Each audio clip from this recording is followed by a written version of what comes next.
L'atrio è la prima parte della scuola quando entri. Si addobba durante le festività. Durante la pioggia si può fare ricreazione. Gli scivoli, corri, cammini, ti nascondi e molto altro. È bellissimo. C'è una grande emozione quando entri, soprattutto il primo giorno di scuola. La biblioteca è ricca di libri, suddivisa per genere. È luminosa, si può leggere in tranquillità e prendere in prestito vari libri. Penso che la biblioteca sia fantastica perché ti permette di imparare parole nuove. Speriamo vi piaccia. L'aula di computer penso che sia ampia. Ci sono delle grandi finestre che permettono di illuminare la stanza e in mezzo c'è un'arena di robotica. Durante l'ora di computer creiamo delle macchine fatte di Lego. In questo periodo stiamo lavorando con delle schedine illuminate chiamate microbit.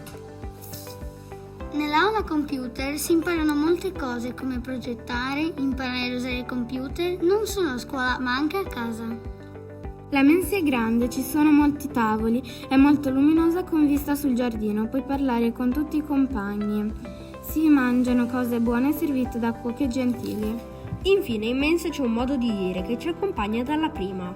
Quando cade una brocca sul tavolo si dice che c'è il lago di Garda. Fate attenzione! Nel giardino si fa ricreazione e si gioca tutti insieme. Vicino alla ringhiera ci sono tanti alberi, alti e bassi. Da quando siamo in questa scuola, quel giardino ci ha fatto sempre divertire. E secondo noi è la parte migliore della scuola.